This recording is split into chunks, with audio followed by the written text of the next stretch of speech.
Bonjour tout le monde. Pour faire du push à Myriane, effectivement, la conférence m'a été demandée dans l'allée des produits laitiers au IGA. De ce que Myriane voulait, elle dit Mathieu, on sait que vous avez fait un beau projet dans les élevages Révolution. C'est un projet collectif de plusieurs agriculteurs ensemble. On aimerait ça que tu viennes nous présenter vraiment c'est quoi le projet, puis comment vous avez réussi à faire d'une idée folle une réussite, dans le fond, un projet collectif qui marche.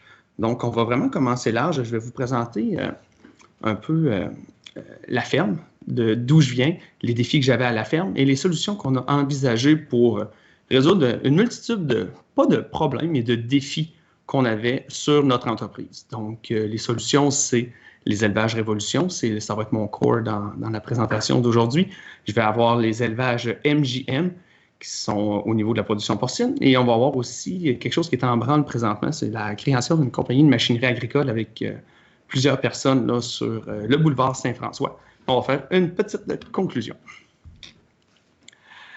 Mes débuts d'entrepreneur, j'ai repris la ferme familiale avec mon père en 2011. On a racheté mes deux oncles. Pas de chicane au niveau des oncles, mais vraiment des visions divergentes au niveau du développement de l'entreprise et c'est là que je suis rentré. Donc, on a un oncle qui a quitté et j'ai un oncle qui est resté avec moi. En 2011, on avait 97 kilos de quota. On avait l'élevage des génisses qui venait avec ça, 330 truies en inventaire et 2800 porcs place pour une production d'environ 7500 porcs d'engraissement par année. Je me plais à dire qu'on a 650 acres de moyenne culture, étant donné qu'on est situé à Sainte-Marie-de-Beauce. C'est vraiment pas de la grande culture. Et on a aussi une érablière de 3200 entailles là, pour aller se dégourdir les jambes le printemps. Les défis de gestion à la ferme Rollambition, comme je vous ai présenté un petit peu, on a vraiment une ferme de production multiple. On a le secteur naisseur, le secteur finisseur au niveau de la production porcine. On a un secteur d'élevage des génisses, on a un secteur de production laitière, on a un secteur au niveau des champs pour la nourriture porcine, on a un secteur au niveau des champs qui va faire la nourriture au niveau des animaux laitiers. Et on a évidemment un érablière. Donc, ça prend vraiment beaucoup de main-d'œuvre qualifiée pour des secteurs d'une entreprise qui ne justifient pas l'emploi de plus d'une personne par secteur. On a j'ai des employés qui sont hyper fidèles à la ferme. Pour preuve, moi, j'ai Martin qui travaille pour moi depuis maintenant 22 ans. Il n'y a pas un gros roulement là, au niveau des employés de ferme Rollambition, ce qui fait que présentement, on engage 4 grands-pères. L'équipe est vraiment vieillissante là, présentement. Et les compétences et les champs des intérêts, dans le fond, de ma part, la production porcine côté naisseur, c'est vraiment pas mon dada et ni m'occuper des génisses. La première chose qu'on négligeait au niveau de notre entreprise, c'est vraiment la production des génisses. On s'en occupait un petit peu moins parce qu'on était pressé d'aller au champ, il fallait aller travailler au port, il fallait aller travailler à l'érablière. Donc, la ferme va vraiment évoluer au niveau des années subséquentes. À partir de 2011, on a rénové la vacherie. On a un abandon temporaire de l'élevage des génisses qui s'est effectué. On a acheté du quota. On est passé de 97 à 125 kilos de quota. La production laitière par vache a augmenté de 1,1 à 1,5, 1,6 kilos de matière grasse par vache par jour. On a investi massivement dans l'amélioration des terres, soit le drainage et le nivellement. On a commencé à utiliser des machines en agriculture de précision. Ce qui est important de noter ici, vous allez voir, ça va avoir un lien avec l'entreprise de machinerie agricole à la fin. L'achat des machineries, ça coûte excessivement cher. On a réorganisé la production porcine. Dans le fond, on a quitté la production de porcelet pour se concentrer vraiment sur l'engraissement des porcs. En 2016, je ne sais pas si vous vous souvenez, mais au niveau du contexte laitier, il y a une hausse de quota. On a une grosse demande de production laitière. Le prix du lait diminue parce qu'il y a beaucoup de protéines qui s'importent des États-Unis. On a des étables qui sont à pleine capacité. Dans mon étable, j'avais 120 places et elles étaient toutes occupées. comme je suis en dehors de la production de génisses, je suis dépendant du prix des vaches sur le marché. Le prix des vaches d'une bonne vache va passer de 3 500 à 4 500, 5 000, 5 500 $ si on veut avoir des vaches qui sont productives et rentables. La disponibilité de ces vaches diminue. En 2016, comme j'ai acheté des bonnes vaches de plusieurs bons troupeaux laitiers de la région, dont Ferme Beaufranc et Ferme Bélehoux, on a des bonnes vaches qui sont dans notre étable et on veut profiter de la génétique et du potentiel génétique de ces animaux-là. Donc, j'ai recommencé à élever quelques tares, mais je suis vraiment pas bien équipé à la ferme. Puis, dans ces années-là, j'ai pas de don. Donc, j'ai vraiment du temps à investir ailleurs que dans mon entreprise. Donc, j'embarque dans le contexte là, des élevages révolution. Je vais vous jaser un petit peu de ce que c'est au début, les élevages révolution. Dans le fond, c'est une co-entreprise entre 6 actionnaires de 6 entreprises différentes qui avaient un besoin commun, soit l'élevage des génisses. Présentement, l'entreprise, on a bâti en eux là, 2 ans et c'est 600 têtes en inventaire qu'on élève. Je vais y revenir un petit peu plus tard. Là, et vous pouvez voir tout au long de la présentation, on a mis des photos qui vont vous présenter l'entreprise. Comme la photo que vous voyez là, c'est une chambre de pouponnière. Le projet qui nous avait été présenté, c'est vraiment pas là, mon idée. L'idée, elle provient de 2 frères Giguère. Je vais vous les présenter tantôt. En janvier 2017, on s'assoit au Journal à Saint-Joseph-de-Beauce. On est 19 personnes. C'est Sylvain Giguère Sylvain et Jocelyn Giguère qui ont assis plusieurs personnes ensemble au restaurant. J'ai pas vraiment de connexion avec les frères Giguère. Je sais c'est qui de nom, mais sans plus. Moi, c'est un de mes amis qui est aussi actionnaire dans l'entreprise, Patrick Allen, qui m'invite. Il dit « Hey Mathieu, c'est quelque chose qui pourrait être intéressant pour toi. Viens voir. » Donc, je m'assois puis on regarde vraiment le début du projet. Cette journée-là, au Journal, on était 19 personnes qui avaient des intérêts un peu communs, qui voulaient voir ce qu'on pouvait faire avec l'élevage des génisses. Et rapidement, on va diminuer à 6 personnes pour l'élevage laitier. Je vous les présente. De gauche à droite, on a Patrick Allen, qui possède une ferme avec son père, 80 kg de quota. On a Jocelyn Giguère, ferme familiale, il y a 135 kg de quota. Moi, 130 kg de quota. On a Sylvain Giguère, nouvellement propriétaire d'une ferme laitière de 147 kg de quota. Christian Bilodeau, qui possède 80 kg de quota. Et Jean-François Giguère, c'est une ferme laitière, une reprise de ferme laitière non apparentée qui a maintenant 90 kg de quota. Maintenant, j'aimerais ça vous entretenir des grands défis qu'on a eu à résoudre et qui sont toujours dans le déroulement de l'entreprise d'aujourd'hui. C'est vraiment des points d'achoppement qu'on aurait pu avoir là, au niveau de la gestion à 6 personnes, parce que gérer à 6, c'est vraiment un grand défi de tous les jours. Mais je tiens à vous rassurer, ça va super bien tout ensemble. Donc, on a la définition des objectifs communs, le temps à investir dans le projet, les investissements monétaires, car on sait que s'il y a bien une source de chicane au niveau des entreprises, c'est bien l'argent. Gérer les forces et les faiblesses des individus qu'on ne connaît pas. Il a vraiment fallu apprendre à se connaître. Et un point qui a été vraiment important pour la réussite là, des élevages révolution, c'est de bien s'entourer. La définition de l'objectif commun a commencé dès le départ là, avec l'équipe des 6 actionnaires. On voulait avoir un point commun avant de se lancer ensemble. Pour ce faire, on a embarqué dans l'élaboration de notre plan d'affaires et de la convention d'actionnaires. Super important, une bonne convention d'actionnaires pour éviter la chicane là, entre les actionnaires.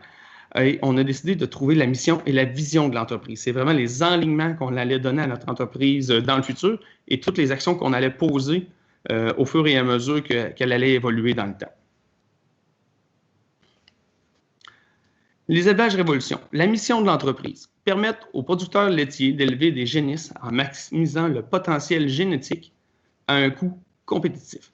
Car on le sait, dans la production laitière, on peut faire des croisements et s'amuser, puis on voit que notre animal a un potentiel génétique, mais il faut que le phénotype puisse accoter le génotype. Donc, on veut favoriser le développement de ces animaux-là dans un environnement qui est sain.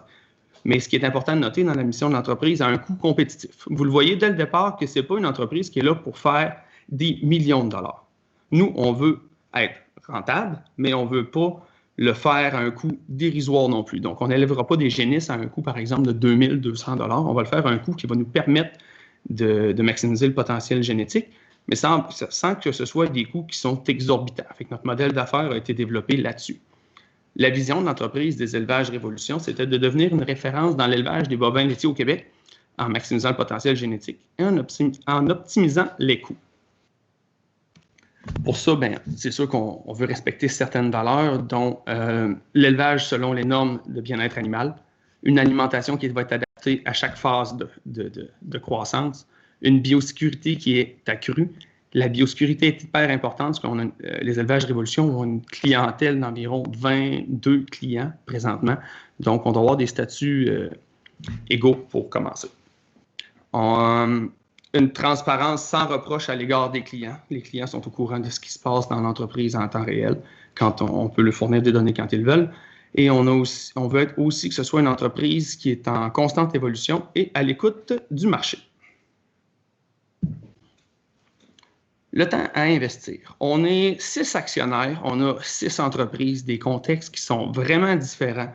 On est entre 29 et 42 ans, donc on n'est pas les pieds à la même place dans notre entreprise.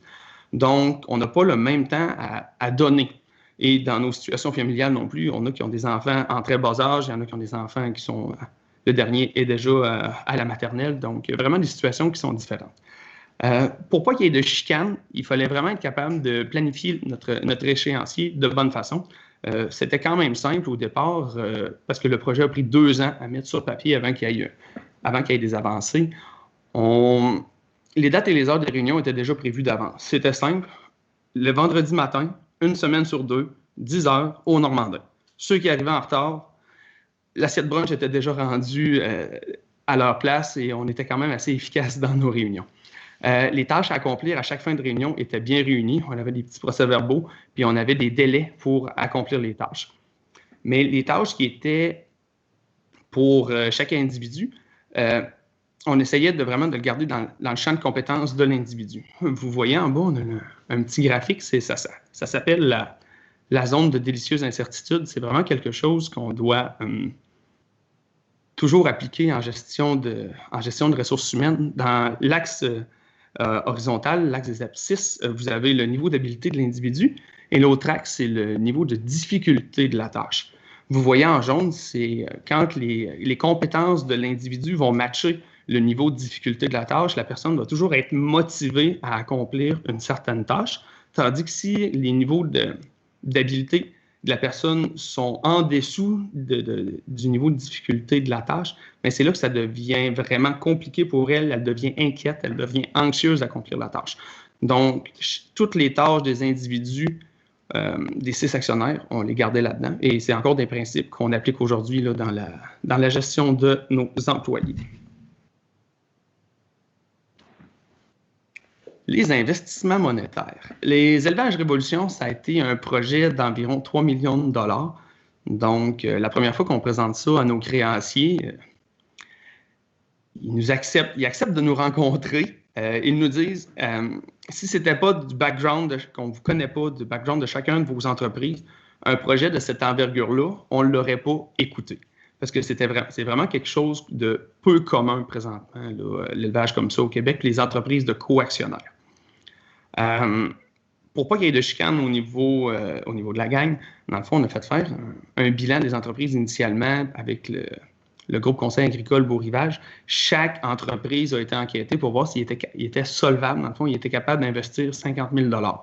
Donc, à 6, on a investi un montant de 300 000 $ dans Révolution.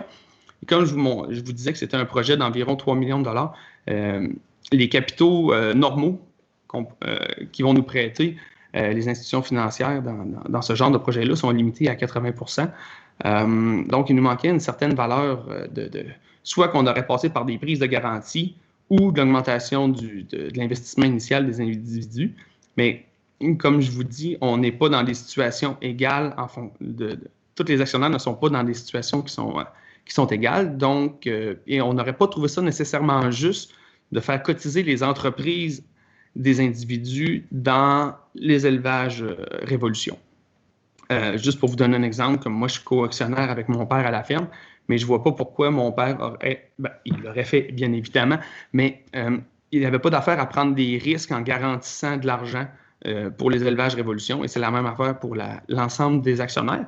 On a utilisé une source de financement qui est non conventionnelle présentement en agriculture, c'est le capital de risque. On a jasé avec Phil Action. Dans le fond, c'est le petit frère de Fonds d'Action CSN. C'est vraiment un organe de capital de risque pour la gestion de portefeuille de retraite. Et on est allé chercher un prêt de 500 000 $. Oui, vous pouvez regarder l'intérêt à côté de 5 % qui est relativement haut, mais on peut relativiser. C'est quoi 5 % d'intérêt quand les co-entreprises n'ont pas de risque à prendre dans les élevages Révolution? C'est pas grand-chose. Puis qu'est-ce qui est intéressant là-dedans aussi? Le capital de risque nous amène une autre forme de suivi. C'est vraiment des gens qui sont axés dans le commercial, fait qu'ils nous apportent d'autres idées qu'on n'a pas nécessairement dans le monde agricole. Gestion des forces et faiblesses. J'en ai parlé un petit peu avec la zone de délicieuse incertitude, savoir trouver les forces de chacun et les répartir les tâches en conséquence.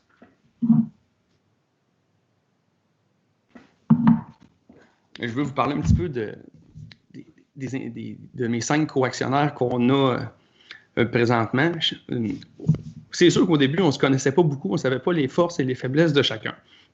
Mais tout au long que le processus a avancé, on a vraiment appris à se connaître et à adapter les tâches en fonction de la personne. Par exemple, je vais faire le tour d'un peu tous les actionnaires. On a Patrick Allen. Patrick, c'est un petit bout d'entrain, mais quand il est arrivé, la conception des plans, lui, c'était vraiment son dada. Il aime ça. Lui, le soir, avant de se coucher, je pense qu'il va regarder des plans de bâtiments, des plans de robots, toutes les normes de bien-être animal. Fait que quand c'est arrivé à la conception de bâtiment, il était prêt, il était capable de lire un plan, d'identifier le besoin qu'on avait, puis de trouver une manière de réaliser ça dans des sommes qui étaient acceptables. On a Jean-François Giguère, qui est un ancien agroéconomiste, qui travaille, qui est co-actionnaire avec nous. Ce qui est le fun avec Jean-François, c'est vraiment sa capacité à avoir vraiment mettre ça froid en avant de nous. Il se passe ça présentement dans notre entreprise. Tel secteur, on le fait à profit. Tel secteur, on le fait à perte. Donc, c'est vraiment, dans le fond, à chaque fois qu'on a des tâches relativement à l'argent, c'est vraiment Jean-François qui s'en occupe. On a Sylvain Giguère, qui est un très bon motivateur, un bon rassembleur. On a Jocelyn Giguère qui est tout le temps là pour nous aider. À chaque fois qu'on a besoin d'aide, c'est Jocelyn qui est là. Il y a une capacité à faire l'ouvrage qui est vraiment incroyable. Ensuite de ça, on a Christian Bilodeau. Christian Bilodeau, c'est notre vedette. Christian c'est un ancien de Big Brother Canada il y a 10 ans maintenant. Mais Christian, sa force, c'était vraiment les relations humaines. Et quand il a été le temps de partir en prospection, c'était vraiment un dada à Christian d'aller voir des fermiers qui ne connaissaient même pas, mais avez-vous besoin de tel truc, tel truc? Fait que, tranquillement, pas vite, on a réussi là, à remplir les élevages Révolution. Bien s'entourer, ça a été quelque chose de vraiment important pour nous. Au départ, on a 2 personnes qu'on a fait affaire énormément. Il s'agit de Serge-André Le Breton du bureau vétérinaire de Frampton et de Benoît Turgeon du Centre multi-conseil agricole. C'était les 2 premières personnes. Au début, on est allé voir Benoît et on lui a demandé, « Benoît, voici notre projet. Nous sommes 6 personnes. Nous voulons élever des génisses. Nous voulons le faire avec tel résultat. Qu'est-ce que ça prend pour y être arrivé? » Fait qu'à partir de là, on a sorti des données d'analyse de groupe, on a sorti des données de coûts d'alimentation. On a vraiment revenu à la base de l'élevage des génisses, là, côté monétaire. Et on s'est dit, si vous avez tel truc, tel truc, tel truc, vous allez être capable d'arriver. Parfait. Deuxième étape, on va voir le vétérinaire. Et on va voir, en jasant avec Serge, on a dit, Serge, voici notre projet. Ça serait quoi les contraintes de biosécurité que nous aurions à élever des génisses d'une vingtaine de clients? Parce que le projet qu'on a, nous, c'est de rentrer environ 12 génisses par semaine. Donc, ça provient de plusieurs troupeaux. Et on a établi des protocoles de biosécurité qui sont appliqués sur l'ensemble des fermes présentement. Et pour là, tout va bien. Puis on a, c'est ça, une vingtaine de clients. Là-dessus, dans bien s'entourer, évidemment, on a nos conseillers en alimentation qui sont Jonathan Lehoux et Jean-Nicolas Guérard de la coop Aventis à Sainte-Marie. Et tout au long de la réalisation des plans, on a eu du soutien d'un ingénieur et d'un ami, là, Luc Robitaille de Fusion Expert. Je vous présente un petit peu les élevages Révolution en images. Présentement, vous voyez la pouponnière. L'entrée des veaux va se faire à partir de 14 jours. Ils vont rester 10 jours en parc individuel. C'est là qu'on va être bon pour déceler s'il y a des veaux qui sont un petit peu moins en santé, moins aptes à la vie en groupe. Tout de suite après ça, on va les mettre en parc. Là, vous le voyez dans l'image en bas à droite. Ils vont rester là jusqu'à la fin, jusqu'au sevrage, dans le fond. Et même une semaine après leur sevrage, on a une ventilation qui est adaptée. On possède 600 pieds cubes d'air par veau. On excède vraiment là, les normes de bien-être animal. Vous avez des images ici là, de l'autre bâtiment. Vous vous souvenez là, de l'image au début, là, on avait 2 bâtisses. Ça, c'est la bâtisse qui était la plus à droite. On a un bed park pour animaux et on a aussi des logettes pour la phase de finition là, et l'adaptation aux stabilisations entre abris dans nos entreprises. Je voulais vous présenter évidemment un petit peu l'offre de services qu'on a là, aux élevages Révolution. L'offre de services de Révolution, ce n'est pas une pension pour génisses. C'est un élevage de génisses de haute performance. Et ça commence avec nos clients. On prend des clients qui sont soucieux d'avoir des génisses qui vont bien performer un coup rendu dans leur entreprise. Donc, nos clients vont s'en occuper de 0 à 14 jours d'âge, parce qu'il n'y a pas un veau qui rentre en bas de 14 jours d'âge. Donc, ils ont vraiment un très gros travail à faire chez eux. Ensuite, ils vont nous confier le travail. Nous, on va leur rendre, on a différents forfaits. On peut le rendre à 3 mois, 6 mois, gestation ou 45 jours avant le vêlage. Nous autres, on a vraiment un forfait qui est tout inclus. La seule chose qu'on n'inclut pas dans notre forfait, c'est le prix de la semence, comme c'est vraiment une grosse variante, ou encore des embryons que les clients vont mettre dans leur génisse. Une particularité des élevages Révolution, c'est que la mortalité est remboursée à l'éleveur et que le forfait qu'on va leur faire, nous, c'est 3 100 $ pour se rendre 45 jours avant le vêlage, mais c'est vraiment un forfait 45 jours avant le vêlage. On est vraiment tributaire des performances de notre élevage. Donc, nous, ce qu'on veut lui fournir, c'est un animal qui est en santé, qui est gestant. Donc, si ça prend 4 saillies pour le mettre à la gestation, c'est vraiment nous qui est tributaire de ça et non le client.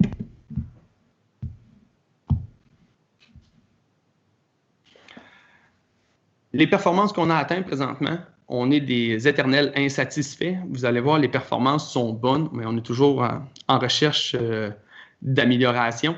Le 0-2 mois, on va faire 2,34 fois le poids de naissance. Le poids saillie, pour l'instant, 12 mois, les animaux atteignent le poids de saillie, avec quelques exceptions à 10 mois. On a un GMQ qui est très correct, de 907 grammes par jour entre 2 et 12 mois. Et le succès à la saillie, présentement, pour des génisses, c'est 70% aux 2 premières saillies. Donc, c'est bon, mais on est toujours à la recherche d'amélioration. L'avenir pour Révolution. Révolution, ce qu'on a sous-estimé, c'est qu'on avait créé une bête, quelque chose qui allait nous prendre du temps. On voyait vraiment ça un petit peu plus simpliste, l'élevage de génisses. On va mettre ça là, on va se mettre nos employés, ça va bien aller. On investit encore beaucoup de temps dans cette entreprise, ce qui est une bonne chose parce qu'il faut s'en occuper. Mais à l'avenir, on veut simplifier la gestion de l'entreprise pour les actionnaires. On veut vraiment travailler en conseil d'administration. Donc, pour ce faire, on a embauché un gérant dernièrement, en la personne de Guillaume Morin, et on lui donne ça fait 2 mois qu'il est à notre emploi présentement, et on va tranquillement lui transférer de plus en plus de responsabilités jusqu'à la gestion complète de notre entreprise. On veut aussi responsabiliser nos employés, leur donner des défis. On veut qu'ils soient motivés à travailler pour nous. Comme on est une entreprise de type hors-sol, tous les animaux, le foin que les animaux vont manger provient de l'extérieur et est acheté. Donc, on a des contrats de foin avec quelques éleveurs de la région. Donc, on veut un des points qu'on a amélioré, c'est vraiment de travailler pour avoir un petit peu plus de contrats de foin et de moins subir les aléas du marché comme cette année. Là, vous savez, le prix du foin a augmenté drastiquement dû à la sécheresse. On veut standardiser plusieurs tâches dans notre entreprise car on veut travailler avec de la main-d'œuvre étrangère très prochainement. Aussi, un point amélioré, l'amélioration de l'expérience client. C'est un point qu'on voulait travailler dès le départ, mais comme je vous ai dit tantôt, Révolution, ça nous a pris beaucoup plus de temps qu'on pensait. On a eu à mettre des choses en place qu'on pensait simple, mais finalement, il ne faut pas oublier qu'on est 6. Fait que, des fois, c'est plus difficile à mettre certains trucs en place, mais une des prochaines choses qu'on doit améliorer, c'est vraiment l'expérience client, travailler plus avec eux autres, car leur réussite va augmenter la nôtre. Évidemment, comme groupe d'entrepreneurs, on pense à une phase 2. Dans le fond, elle est déjà prévue dans le temps. On ne sait pas quand est-ce qu'on va la faire, mais ni la forme qu'elle va prendre. Mais on est prêt si jamais il y a des opportunités de marché qui se présentent à nous. On va être capable de réagir à cela. Comme je vous ai dit tout à l'heure, les besoins dans Ferme Roland Bisson et Fils, il y en avait plusieurs. Je vous ai présenté les élevages Révolution. Les élevages Révolution réussissaient à répondre à un besoin, soit l'élevage des génisses. On a d'autres projets collectifs qui sont en cours présentement, dont un avec un de mes voisins, Jean-Pierre Audès. Moi et Jean-Pierre, on avait un peu la même problématique. On est des producteurs de porc. On avait des petits volumes de truies, environ 350 truies par personne.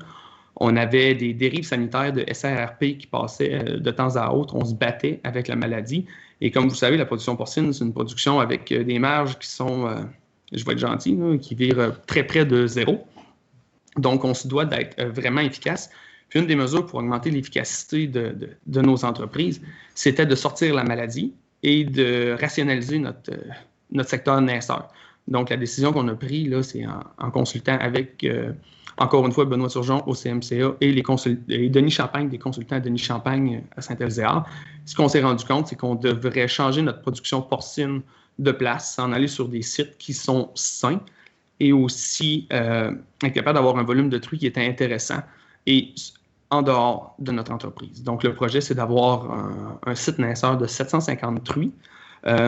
À ça, on s'est associé avec Martin Auger, qui serait le gestionnaire pour les élevages MJM, étant donné que l'entreprise va être située loin de la ferme Roland Bisson et de la ferme porcine Audès.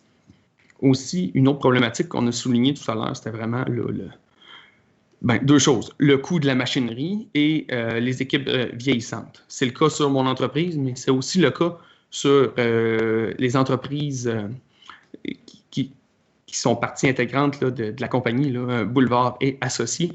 C'est que les pères vieillissent tranquillement pas vite et ils vont vouloir diminuer leurs tâches. Dans le fond, on se plaît à dire qu'ils s'en vont vers la semi-retraite permanente. Ils vont vouloir nous aider, mais ils ne seront pas là toujours dans le fond. Il faut prévoir une solution pour pallier à ça. On veut vraiment avoir de la main-d'œuvre spécialisée en conduite de tracteurs puis en opération là, du parc de machinerie agricole.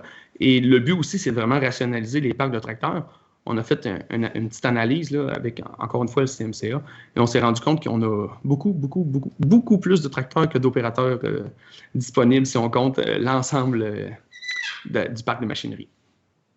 Un autre projet collectif que celui-là est réalisé, qu'on a été partie intégrante, c'est la fusion des GCA de la région là, dans le CMCA. On a appliqué un peu la même chose dans Révolution qu'on a appliqué lors de la fusion des CMCA. Ça a été un processus d'environ 2 ans qui a abouti dans la dernière année, qui a créé une grosse entité là, d'agronomes en service conseil dans la région là, de Chaudière-Appalaches. Et j'étais directeur sur le groupe conseil agricole Beau-Rivage. C'était quand même du temps, c'était quand même prenant. Mais dans la nouvelle structure, c'est vraiment beaucoup plus plaisant. On est plus de gens. On a engagé un directeur général qui va vraiment nous assister dans c'est lui qui s'occupe carrément de la gestion là, des employés au niveau du groupe conseil. Donc, ça l'a vraiment simplifié la tâche là, au niveau des administrateurs. En résumé, ce que ça permet à des entreprises de groupe, c'est vraiment de regrouper les forces de tous les individus et de les mettre à contribution de l'entreprise, de remplir un besoin d'une façon qui est encore plus qu'adéquate, de libérer du temps pour pratiquer des activités. Vous pouvez voir la petite photo à droite, là, c'est moi en train de faire du ski, mais je me fais tracter par des chiens, d'où le slogan « Seul, on va plus vite, mais ensemble, on va encore plus loin ».